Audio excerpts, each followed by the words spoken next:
I'm Sam Roberts of the New York Times, and welcome to the New York Times Close-Up. Almost 2 years into the coronavirus pandemic, a third wave has sent infection and hospitalization rates soaring, but the pandemic has, almost from the start, been highly political and highly politicized, from the national level on down to the local. We continue to see politicians responding to the pandemic fatigue. And while the country and its political leaders continue to cope with the pandemic, President Biden continues to push for voting rights legislation, while the GOP continues its efforts to redraw election maps. On last week's program, Eleanor Randolph noted the power of state legislatures, and with that in mind, we have with us today two reporters well-versed in politics at the state level. Reid Epstein covers politics from Washington, and Trip Gabriel works as a national correspondent for the New York Times. Trip, you reported in the Times the other day that Democrats are searching for a new message on living with the coronavirus when fewer of half Americans approve of Joe Biden's handling of the pandemic. What more can he do at this point? Well, it's a good question, Sam. You know, the president has been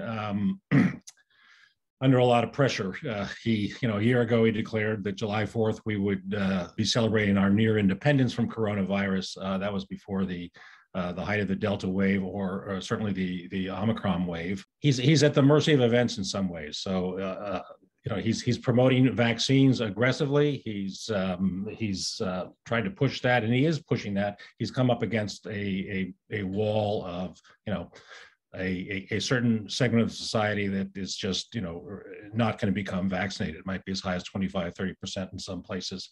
Omicron is coursing through society, perhaps to the president's benefit, perhaps to all our benefit. It is crested. It's crested in some of the states that it affected most seriously in the beginning.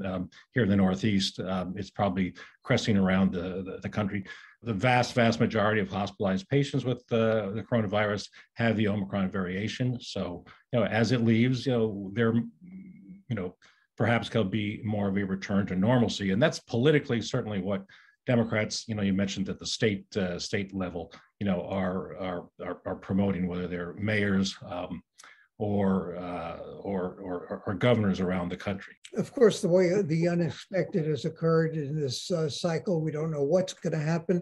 It's a long way till the midterms, even longer, obviously, till the 2024 presidential election. But Reid, have you noticed, looking at state elections coming up and those that have already occurred, any backlash against the unvaccinated? Well, we've even seen President Trump at times talking about the need for vaccinations. Yeah, I mean, I think there's certainly an exhaustion, certainly particularly among some Democratic politicians, among the unvaccinated. We saw Jared Polis, the governor of Colorado, several weeks ago, basically come out and say that if you're not vaccinated and you get sick, that's on you at this point, and not anyone else.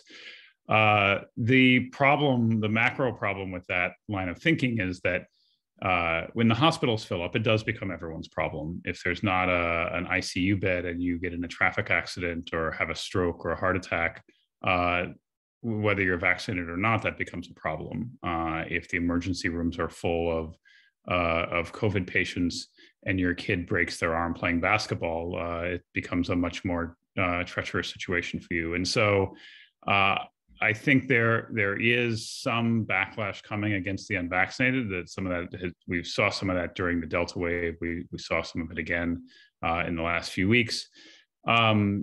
But there frankly isn't a lot of place for voters to take out that anger on the unvaccinated. The people who tend to be upset at the unvaccinated tend to be Democratic voters to begin with. And they're not, President Biden isn't necessarily one for them to be angry with.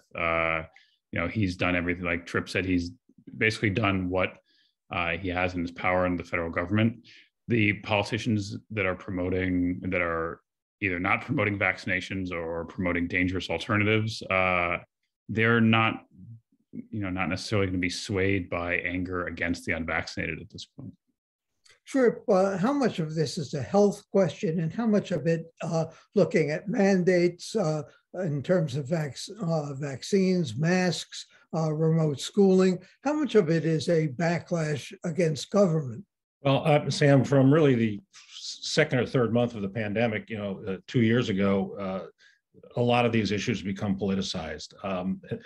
We saw it right away in states like Pennsylvania and Michigan and Ohio, where the governors, both a Republican and two Democrats in those cases, shut down their states fairly aggressively, locked down businesses, canceled in-person schooling, and those were decisions driven by the best health knowledge at the time, the best scientific knowledge at the time, at a point when the pandemic, a lot was not understood. Even the value of masking was not understood at that point. But, these governors acted forcefully. There was a quick backlash to, those restrictions from the right. And then President Trump tweeted to liberate Michigan.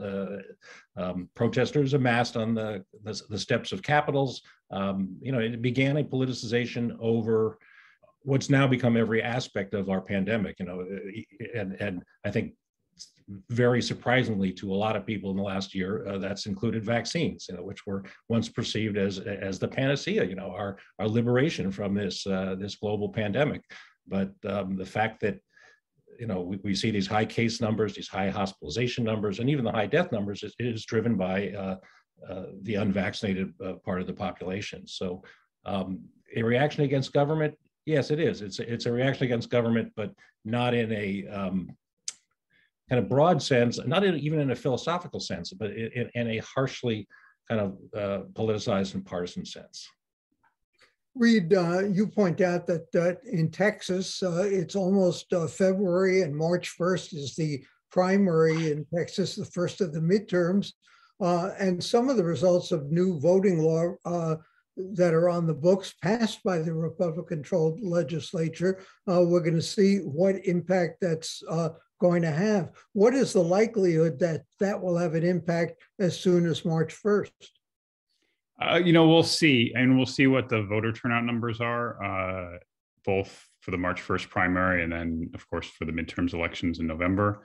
There are not a lot of particularly hard-fought Democratic primaries coming up in Texas in March. And most of the primaries that we're going to be watching are going to be on the Republican side. We'll be curious to see, though, in Democratic neighborhoods and in some of the counties, particularly Harris County, which includes Houston, the biggest in Texas, what the turnout looks like there relative to 4 years ago before some of these laws were in effect. It's hard a lot of times to do an apples to apples turnout year to year because so much depends on what candidates are running and what sort of turnout operations are going. But I think it will, broadly, we'll have to wait until November to know exactly what impact some of these new laws, not just in Texas, but in other states, are going to have on voter turnout patterns. Trip, we've seen courts already striking down Republican redistricting maps, Ohio, federal court in Alabama. What's left of the Voting Rights Act when it was already kind of decimated by Congress a couple of years ago? There are some provisions of the Federal Voting Rights Act that are left, but not the significant ones. And the court cases that you're referring to are really, at least specifically in Ohio and North Carolina, are based on state law. I mean, the Supreme Court ruled a couple of years ago that the federal courts were not that you could not contest district maps based on partisanship or partisan gerrymandering, in the federal courts. So that has left state courts as the only avenue, but specifically in states that have constitutions that forbid partisan gerrymandering. And Ohio, which is a fairly red state these days and has a Republican majority in the legislature and a Republican governor, but voters put into the state constitution by referendum a couple of years ago a law that redistricting could not be done, along extremely partisan lines. The state legislature went ahead and did that anyway, and recently the state Supreme Court threw out those maps. We're seeing a similar kind of the same thing happened in Pennsylvania before the 2020 elections, and we're seeing a similar challenge in North Carolina. Although the composition of the Supreme Courts in the end will have a lot to do with it. The state Supreme Courts are partisan in the same way that the U.S. Supreme Court is. So it's really the last kind of opportunity to contest, extreme partisan redistricting. Reid, you pointed out that with so many of the electoral maps favoring the Republicans as a result of the census and redistricting, the Democrats are going to have to spend a lot to register and mobilize voters.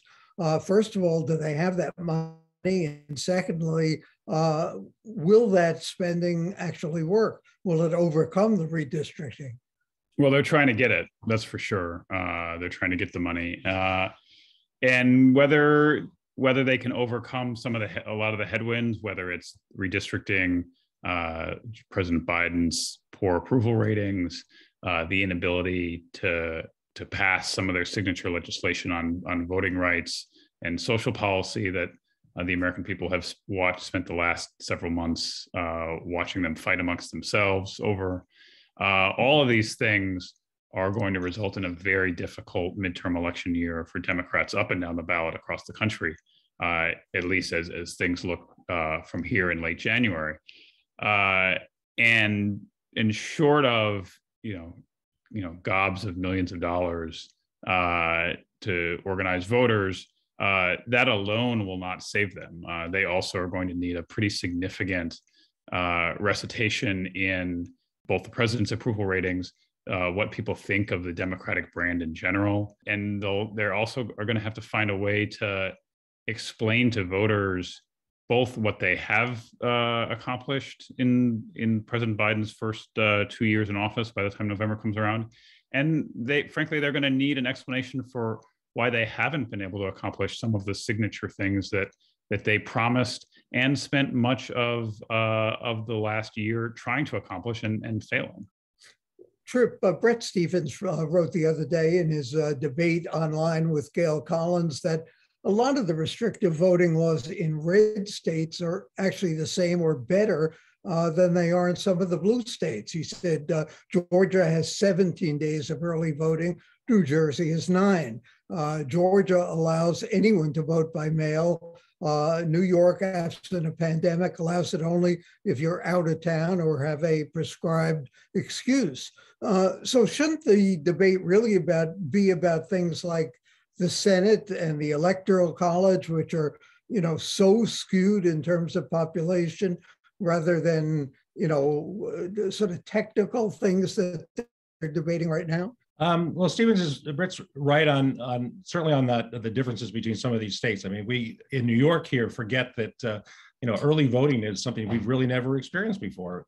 We had some changes to our voting laws, because of the pandemic, but Ohio used to have 30 days of early voting, if I'm correct. And so it's absolutely right that but where it matters, of course, is in swing states. I mean, if you're in a deep blue state like New York or California, whether you can get to the polls early or have no excuse absentee voting, certainly from a Democratic point of view, doesn't really make much difference. But in a closely fought state like a Georgia, like a Pennsylvania, like a Michigan, like a Wisconsin, laws that restrict voter access on the margins, which almost invariably are aimed at Democratic constituencies, are worth, from a Democratic point of view, fighting over. The larger landscape is absolutely true. I mean, we have a Senate map, which then becomes an Electoral College, map, which is basically a legacy of the 19th century, and it was drawn in many ways to give extra power to the Republican Party, which used to be a different party than it is now. But why is there a North and a South Dakota, you may ask? Because that represented 4 senators rather than 2 senators, and so early in the Biden administration, I think there was some energy to try to, make Washington, D.C. a state, to even make Puerto Rico a state. That would, certainly boost Democrats' chances in terms of the structure of our democracy. As Reid just pointed out, the Democrats haven't been able to get a lot of their priorities, passed in the Senate, and certainly, admitting a couple of extra states that lean liberal is going to be almost impossible.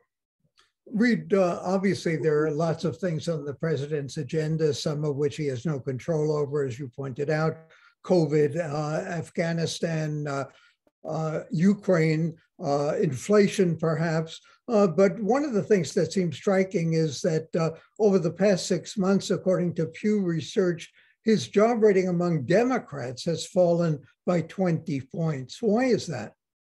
Well, the thing to remember about President Biden is that, he really was the consensus candidate in the primary in 2020. He wasn't, if you remember, through 2019 and through the early states in Iowa and New Hampshire, we sort of viewed him as the front runner because he had support of key blocks in a lot of the southern states, particularly Black voters. He had a lock on and held on to, but progressives didn't trust him. There were some Latino voters tended to be with Bernie Sanders. But then it got to a point in the primary season where everyone sort of coalesced, everyone in the Democratic electorate eventually coalesced around Biden. But there was a large segment of that Democratic electorate that never did fall in love with him. They were pleased with the early months of his presidency when he passed the rescue plan stimulus package, but it didn't take very long after that for particularly progressives and some elements of the party to become disenchanted with Biden. And even we're hearing as the voting rights effort failed, that Black voters were becoming, in fact, Black voters who made up the core of his base and the core of the party's base, becoming upset that piece of his agenda that Biden and every Democrat who ran for president throughout the marathon primary in 2020 campaigned on, that they were not going to be able to get that done. Voters in the end are not going to blame that. Voters, who are going to the polls in the midterms this fall are not going to, look at the nuance and blame that on Kyrsten Sinema and Joe Manchin. They're going to blame that on Democrats at large and President Biden, who's the head of the party. Of course, it's a long time between now and November. Thanks to Reid Epstein, Trip Gabriel of the New York Times, and coming up next, Eric Adams, crypto mayor.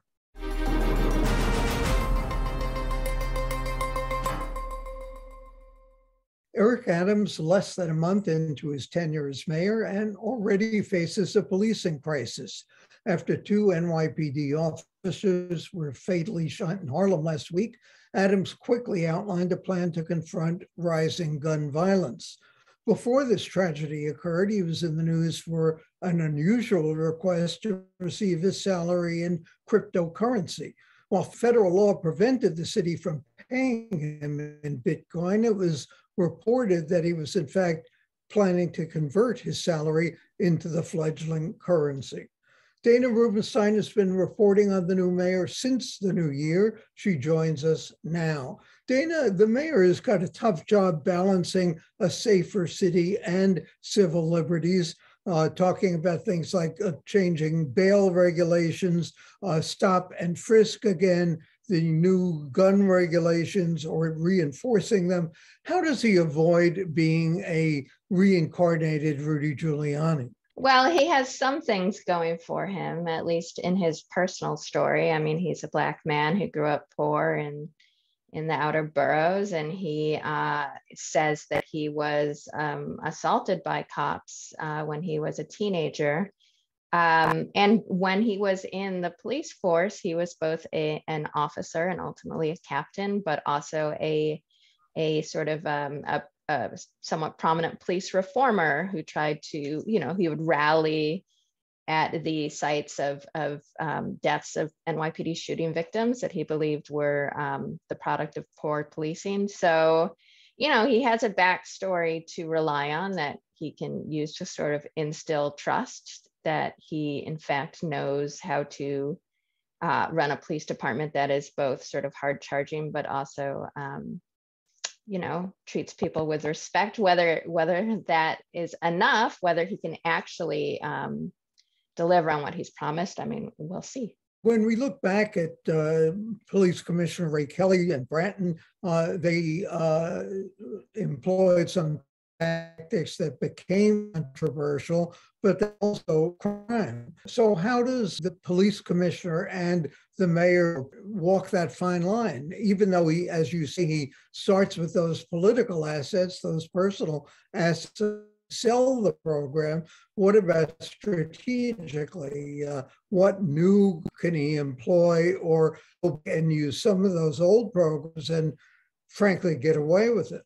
Yeah, I mean, it's a good question. He is bringing back what are known as anti-crime units, or alternatively plainclothes anti-crime units. He says that they, and you know, those units have in the past been associated with a lot of violence. And former police commissioner Shea under Bill de Blasio dismantled those units sort of in the aftermath of the George Floyd protests. So Adams is bringing those back.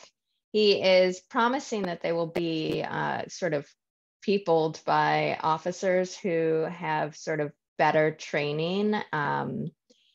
And he says that they will always wear their body cameras and that they will always be on.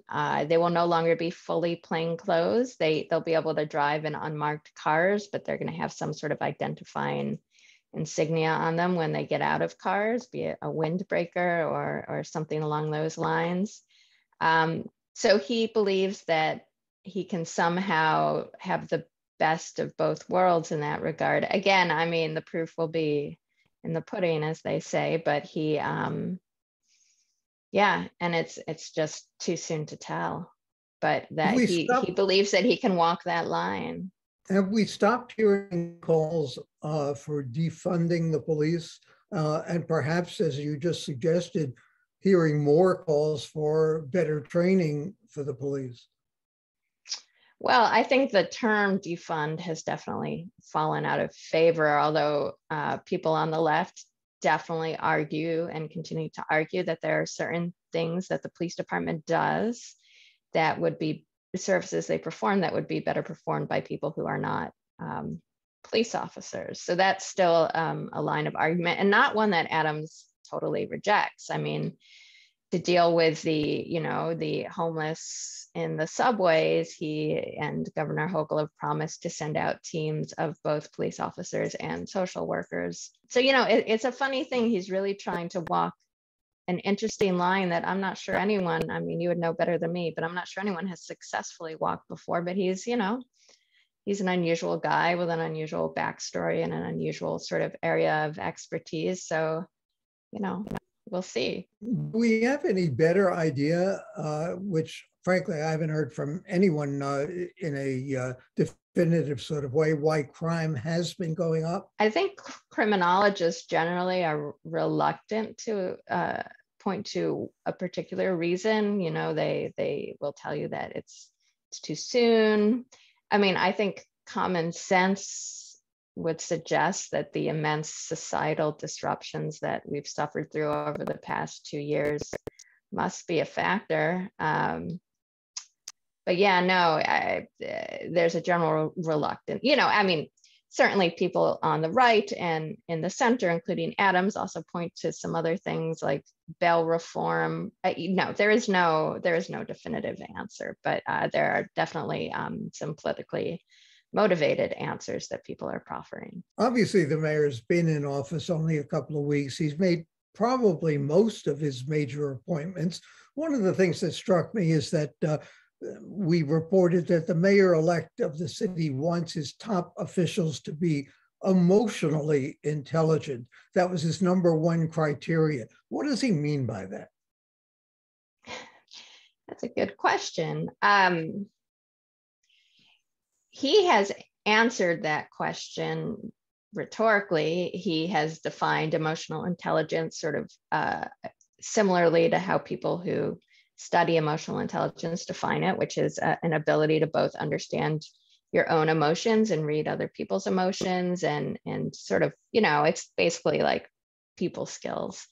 Empathy, I guess. Empathy, yeah. But the way he talks about it suggests to me